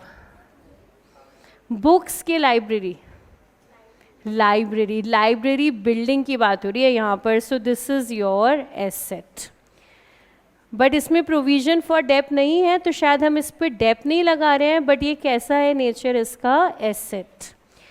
उसके बाद हमारे पास इंफॉर्मेशन है मटेरियल एंड सप्लाईज कंज्यूम्ड। आई&डी में क्या लेकर के जाना है? Consumed. Then tuition fee receivable यानी कि outstanding. Store selling prices are fixed to give a net profit of 10% on selling price, क्योंकि आई&डी में क्या लेकर के जाना है? प्रॉफिट ऑन सेल, 10% का प्रॉफिट हो रहा है। Then dep is provided on straight line basis, building equipment, furniture and motor vehicle. इतना मुश्किल तो नहीं है जितना लग रहा था, इतना मुश्किल नहीं है। बाकी मैम बना के देख लेते हैं, हाँ बना के देख लेते हैं, लेकिन इतना मुश्किल नहीं है जितना लग रहा था। पेपर में ऑलरेडी आ चुका है ये क्वेश्चन, बिल्कुल same as it is. Paper में आया था 10 मार्क्स का। मैम हम नहीं खेलेंगे ऐसे, ऐसे खेलना पड़ेगा। 10 मार्क्स का सवाल था, अभी आप लोग सॉल्व करके देखना, आपको खुद को लगेगा बिल्कुल सही। अभी आपको लग रहा है हाय हम बेचारे, इंस्टीट्यूट कितना गलत करता है। सॉल्व करके आप देखोगे ना, ये बहुत आसान है, सिर्फ पिक एंड ड्रॉप, बैलेंस उठाया पोस्ट करा, इसमें ज़्यादा कुछ है ही नहीं। चलो करके देखते हैं। सबसे पहले सेमिनार एंड कॉन्फ्रेंस रिसीट आ रही है। रिसीट 480 की है। देखिए खर्चा कितना है, खर्चा 4.5 लाख का है। 480 की रिसीट है, 450 का खर्चा है, तो नेट क्या हो गई, रिसीट। तो income and expenditure, income side,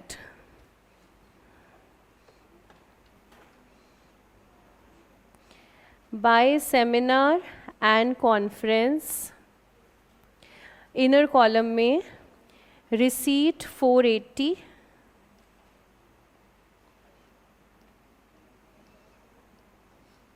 expense 450, इसलिए नेट रिसीट 30,000। अगर नेट एक्सपेंस होता तो हम डेबिट साइड पर शो करते। ऐसे ही चेक करते हैं consultancy. Consultancy receipt 128 and expense 28, again net receipt by consultancy,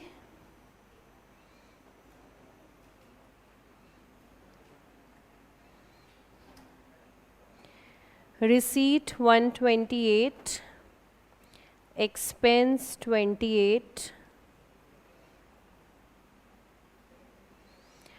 net receipt 1 lakh. Then security deposit. Security deposit is liability.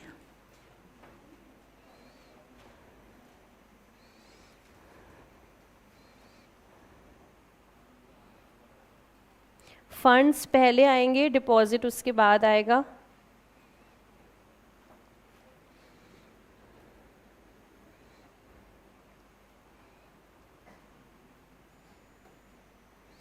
Security deposit college ने लिया है इसलिए लाइबिलिटी है। Then capital fund 16,06,000। उसके बाद सारे फंड्स एक साथ, research fund 8 lakh,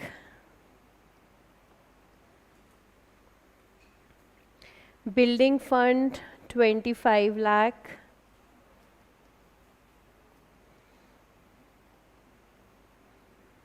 building fund में आगे कोई एडजस्टमेंट नहीं है तो हम सीधा अमाउंट पोस्ट करेंगे 25। Then provident fund 510,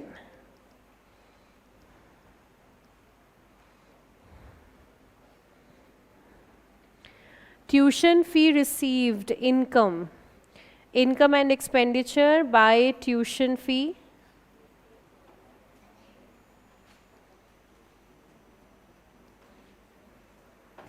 inner column received 8 lakh,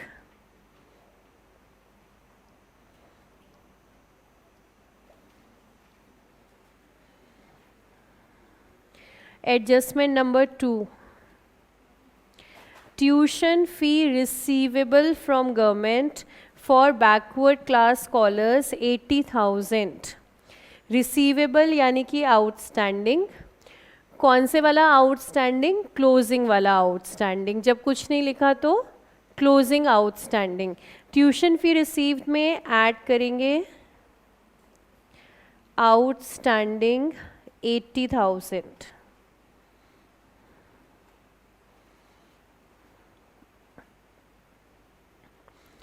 and outstanding tuition fee in balance sheet.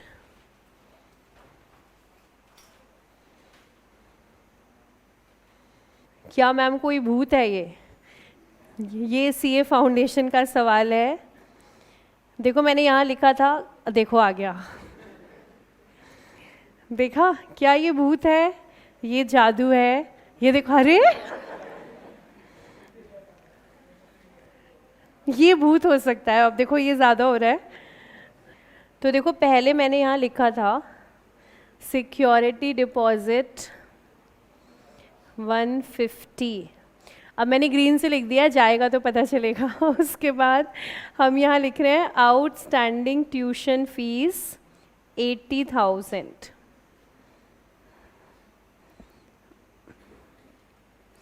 Tuition fees के बाद गवर्नमेंट ग्रांट, क्या कोई पर्पस मेंशन्ड है? नहीं, इसका मतलब जनरल ग्रांट हो गई, तो वो कहाँ जाएगी? इनकम एंड एक्सपेंडिचर के अंदर, बाय गवर्नमेंट ग्रांट।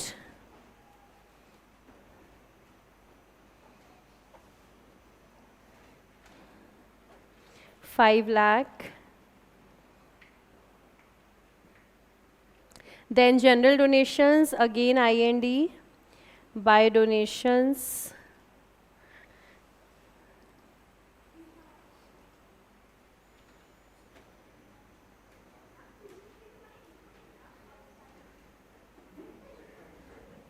हाँ इनकम ही है। ओहो, ट्यूशन फी रिसीवेबल, ये देखो भूत ने किया है, इसमें मेरा कोई रोल नहीं है, ये गलती मेरी नहीं है, तो इसको प्लीज़ ठीक कीजिएगा।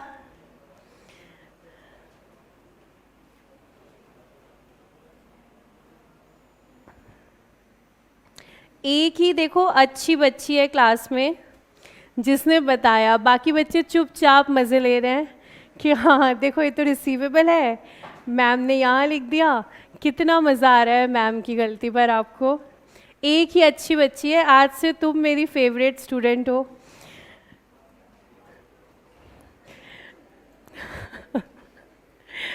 चलिए आगे कंटिन्यू करें। Interest and dividend on investment, देखिए ना तो हमारे पास इन्वेस्टमेंट का रेट है, ना ही कोई टाइम है, तो हम मान लेंगे कि जितना बैलेंस दिया हुआ है उतना ही इस साल का इंटरेस्ट बनता है। तो इंटरेस्ट एंड डिविडेंड 185 IND में लेके जाते हैं, by interest and dividend.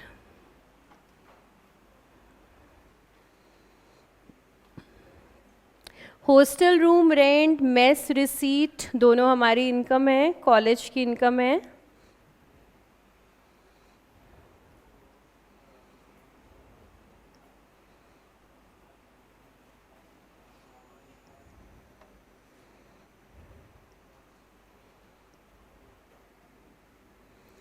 Mess receipt 2 lakh.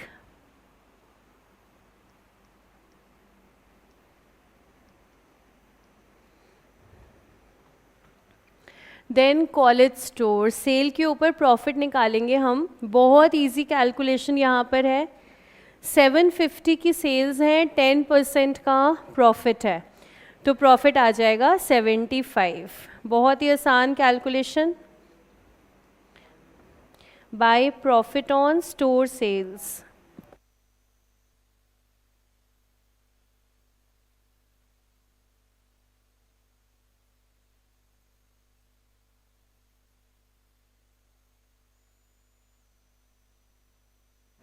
$75,000 का प्रॉफिट, सिंगल लाइन का working note.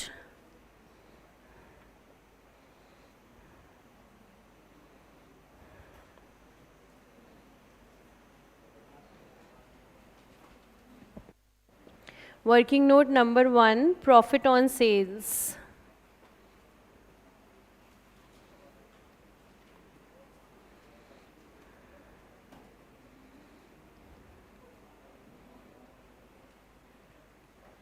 %10 of 7,50,000।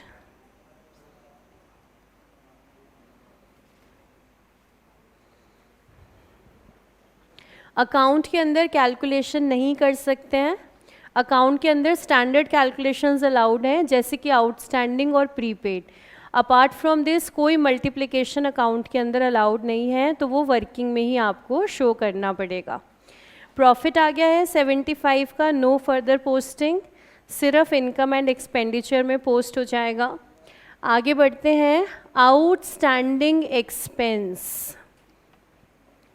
Outstanding expense बताइए आपके हिसाब से कहाँ जाएगा ये 225?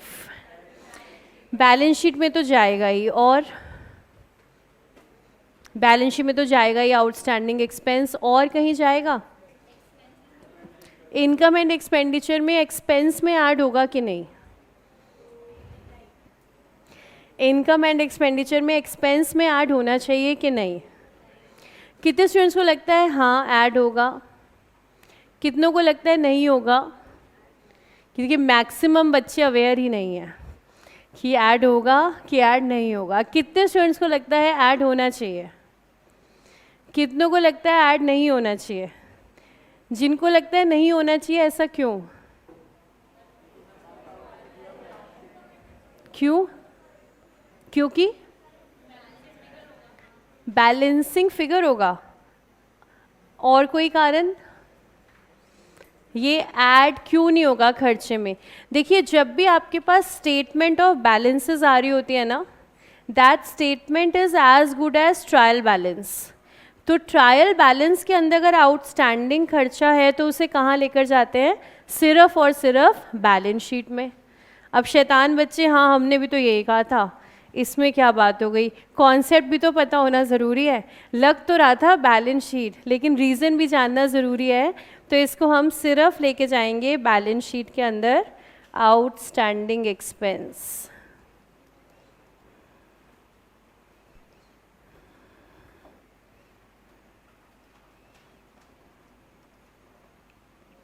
$225। Then opening stock. Opening stock जाता ओपनिंग बैलेंस शीट में, तो ओपनिंग स्टॉक कहीं नहीं जाएगा, परचेजेस कहीं नहीं जाएंगी। हाँ, क्लोजिंग स्टॉक जाएगा, वो कहाँ जाएगा? क्लोजिंग बैलेंस शीट में।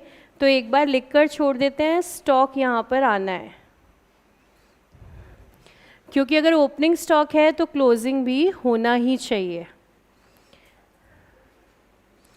तो ओपनिंग स्टॉक कहीं नहीं, परचेजेस कहीं नहीं, क्लोजिंग स्टॉक जाएगा बैलेंस शीट के अंदर। Then salaries, income and expenditure.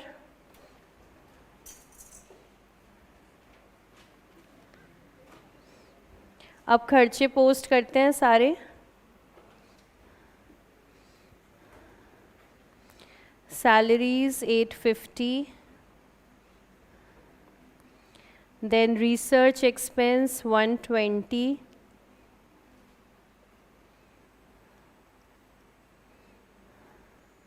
then scholarships 80, students welfare,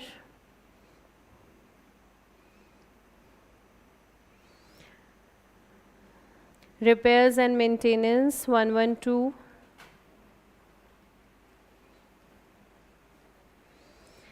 games and sports sub revenue nature expense, miscellaneous expense,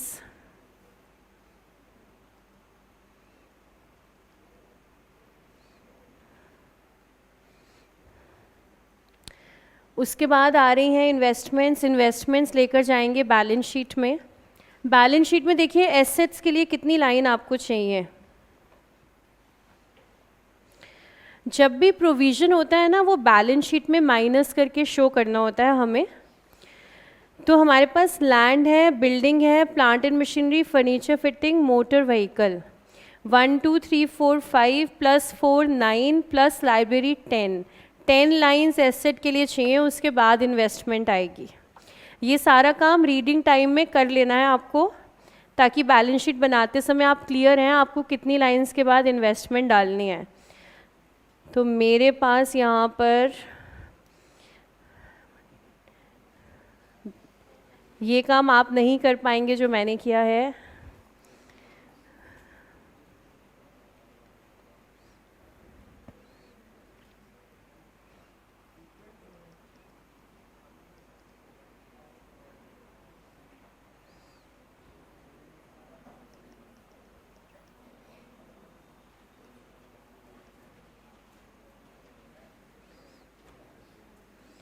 Research fund investments 8 lakh. Other investments 1850. Provident fund 510.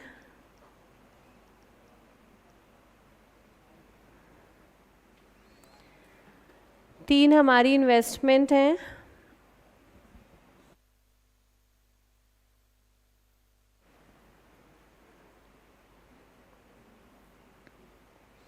Balance sheet पे asset में हमने और कुछ post किया था receivable के अलावा?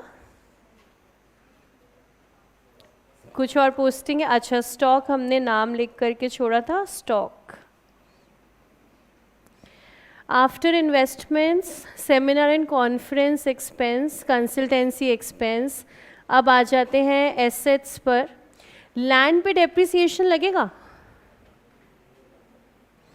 Land पे डेप्रिसिएशन लगेगा? नहीं, land is not subject to depreciation. तो लैंड तो हम सबसे पहले पोस्ट कर देते हैं कॉस्ट प्राइस पर. तो बैलेंस शीट में सबसे पहला एसेट आ जाएगा लैंड 1 लाख पर.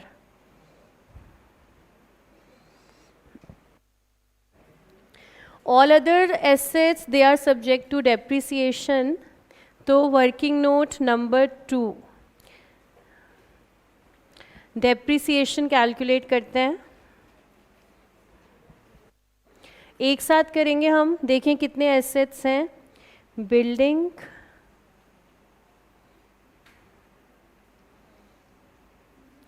Plant and machinery, furniture and fitting and motor vehicle.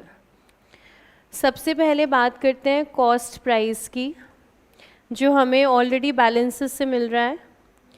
Building 16 lakh,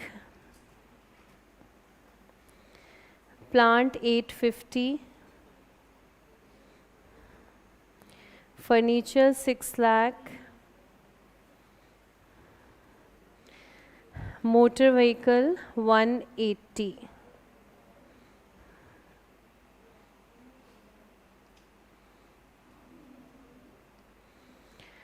depreciation building 5%, plant 10, furniture 10, vehicle 20.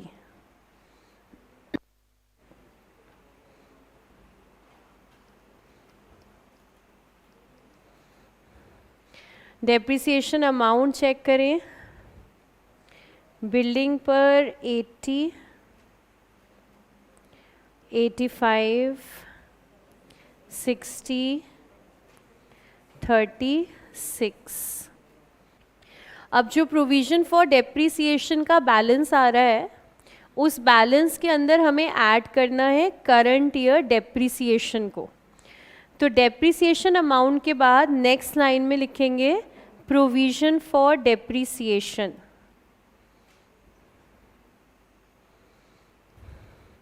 जो अमाउंट हमें ऑलरेडी गिवन है. बिल्डिंग पर डेप लग चुका है 480 का, प्लांट पर 510, फर्नीचर पर 336.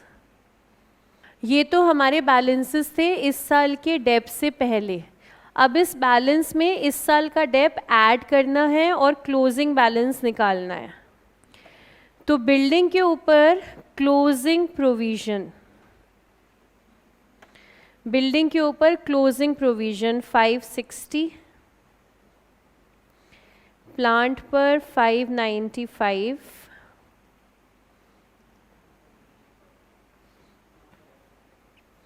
देन फर्नीचर 396,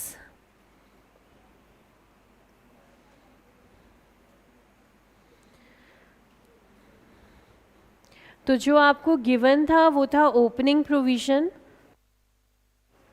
उस पे बैलेंस शीट ऐड करके ये बना closing provision.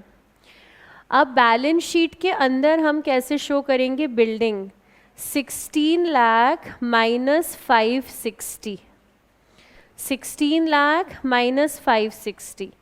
Plant and machine 850 minus 595. और ये माइनस बैलेंस शीट के अंदर करना है, वर्किंग नोट में नहीं करना।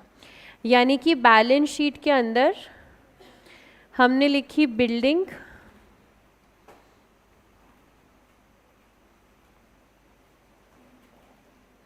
बिल्डिंग की हमने लिखी कॉस्ट जो कि आ रही है 16 lakh. Building inner column 16 lakh minus provision 560 और आउटर कॉलम में लिखेंगे हम written down value provision minus करके। अब ये सब एसेट्स के लिए हमें ऐसे ही शो करना है।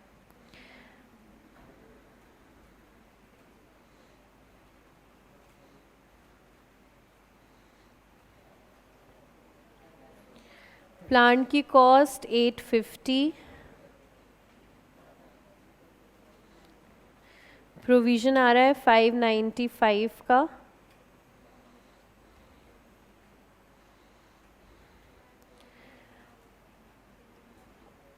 Then furniture cost 6 lakh minus करेंगे प्रोविजन 396 का। देन मोटर व्हीकल 180 की कॉस्ट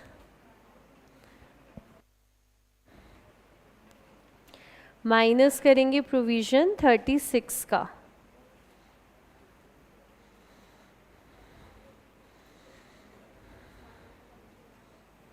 सारे एसेट्स डाल के फिर लाइब्रेरी भी डाल देंगे लास्ट में। लाइब्रेरी बिल्डिंग 360 पर, और करंट ईयर डेप्रिसिएशन पोस्ट करेंगे इनकम एंड एक्सपेंडिचर अकाउंट में। करंट ईयर का डेप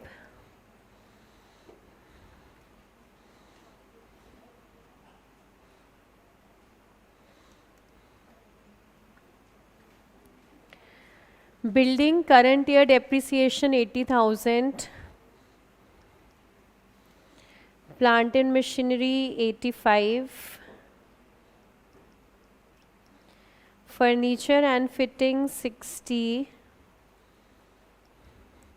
मोटर व्हीकल 36। आप प्रोविज़न बनाएं या आप प्रोविज़न ना बनाएं, इनकम एंड एक्सपेंडिचर में तो करंट ईयर डेप हमेशा ही जाएगा, चाहे आप प्रोविज़न अकाउंट बनाएं चाहे आप ना बनाएं। तो करंट ईयर डेप जाएगा इनकम एंड एक्सपेंडिचर में, और आपके बैलेंस शीट से माइनस होगा टोटल प्रोविज़न करंट ईयर लगने के बाद। एसेट्स के बाद कैश एट बैंक आ रहा है 642,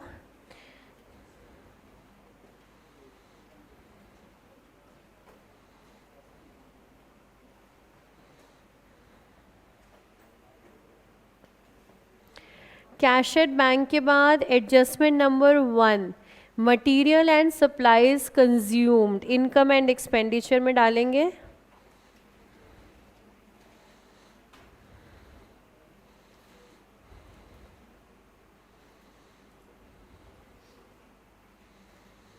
Material and supplies consumed, teaching, research, student welfare and games.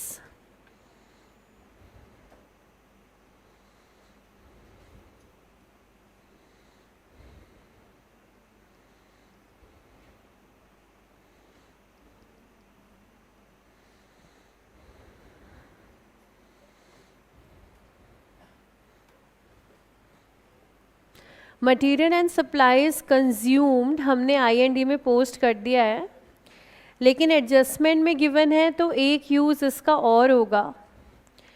और देखिए हमारे पास पूरे क्वेश्चन में कहीं पर भी स्टॉक क्लोजिंग वाला गिवन नहीं है।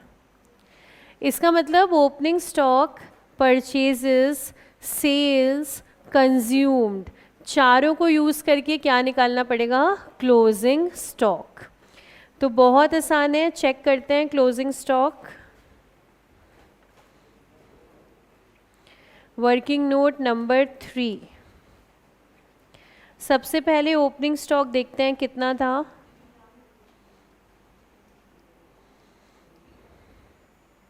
ओपनिंग स्टॉक हमें दिया हुआ था 3 लाख। उसके बाद देखते हैं परचेजेस इस साल की 8 लाख।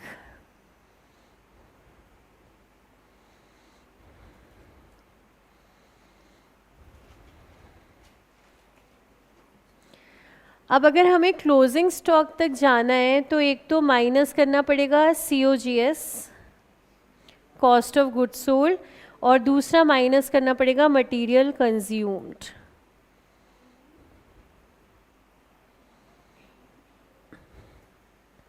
दोनों माइनस कर देंगे तो हमें वैल्यू मिल जाएगी क्लोजिंग स्टॉक की।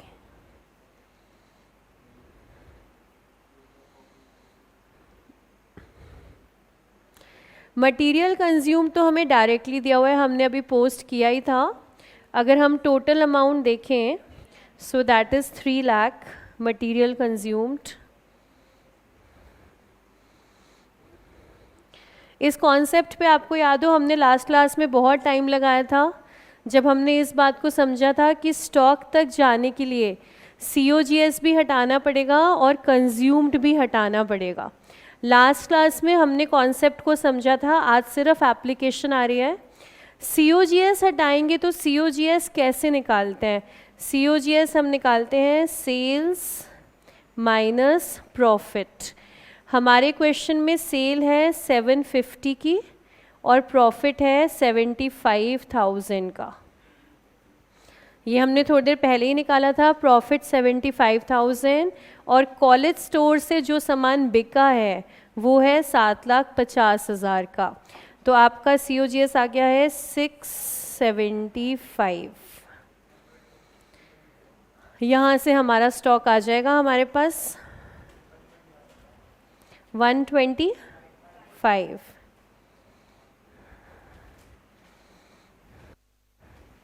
किसी के मन में ऐसी खुराफात आ रही हो कि बैलेंस शीट से बैलेंसिंग फिगर निकाल लेते, क्लोजिंग स्टॉक, सोचना भी मत, सोचना भी मत, अपने आप कैलकुलेट करेंगे और उसके बाद जो है पोस्ट करेंगे।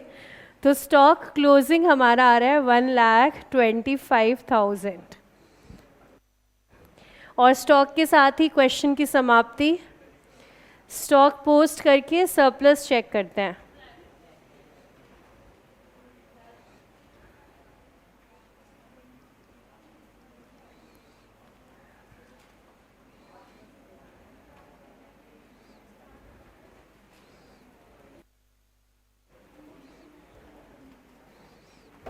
आराम से देखिए सरप्लस कितना आ रहा है।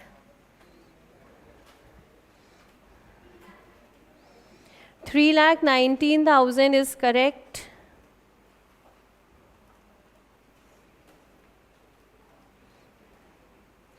$3,19,000 is surplus।